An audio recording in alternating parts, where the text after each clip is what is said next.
Neno la msalaba kwa wanaopotea ni upuzi, lakini kwa wanaokolewa ni nguvu ya Mungu. Haleluya, amen. Nguvu ya Mungu. Amina. Kwa wengine ni upuzi. Ukimwambia mtu nina majini, naenda kanisani kuombewa, wanasema ni mpuzi huyu, anayajua majini.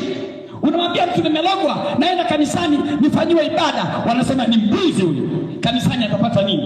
Badala aende kwa mganga aoshe nyota, achanjwe chale, wapandishe nyota, wamwekee kinga, wamwekee mvuto, apate hela, maisha mazuri, aenda kanisani. Mjinga huyu, hana akili. Kwa nini? Kwa sababu neno la msalaba kwa wanaopotea ni upuzi, lakini kwetu tunaokolewa ni nguvu ya Mungu, nguvu ya kufanikiwa, nguvu ya kubarikiwa, nguvu ya kuinuliwa. Haleluya, amina. Wanaoamini neno la Mungu ni nguvu, neno la msalaba ni nguvu. Pinda mikono juu, sema amen. Neno la msalaba ni nguvu, na mimi naiona hiyo nguvu. Hebu sema naiona hiyo nguvu. Sijawahi kuona Mungu amenipungukia, na hata wewe sijawahi kuona Mungu amekupungukia. Mahali ulipo dhaifu, ninaona nguvu ya Mungu. Mashetani yanaharibiwa, uchawi unaharibiwa, uchawi unaharibiwa, uganga unaharibiwa, mizimu inaharibiwa. Haleluya, amen. Hebu sema nguvu ya msalaba. Nguvu ya msalaba. Sema tena nguvu ya msalaba. Nguvu ya msalaba.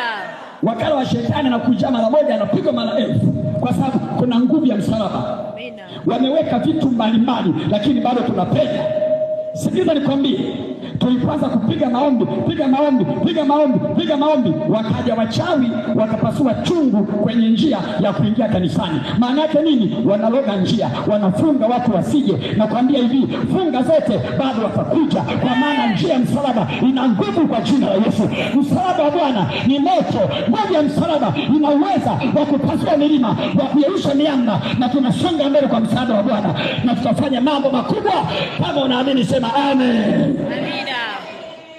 Sema Bwana aipandisha miguu yangu. Bwana aipandisha miguu yangu kutoka kwenye shimo la utelezi. Kwenye shimo la utelezi. Anaisimamisha mwambani. Anaisimamisha mwambani. Walionicheka watashangaa. Walionidharau watanisalimia kwa heshima. Kwa maana Mungu anakwenda kuniinua. Anakwenda kuniweka panapo nafasi. Anakwenda kunitendea mambo makubwa. Anakwenda kunistawisha tena. Ijapokuwa kwa muda nilikatwa, lakini naanza kuchukua tena. Amina. Hebu sema naanza kuchukua tena. Ninaamuru shako kuchukua kwa jina la Yesu. Ninaamuru uchumi wako kuchukua kwa jina la Yesu. Ninaamuru afya yako kuchukua kwa jina la Yesu. Ninaamuru yote yaliyokatwa yaanze kuchukua kwa jina la Yesu. Amina. Hebu sema chukua. Sema chukua. Sema chukua.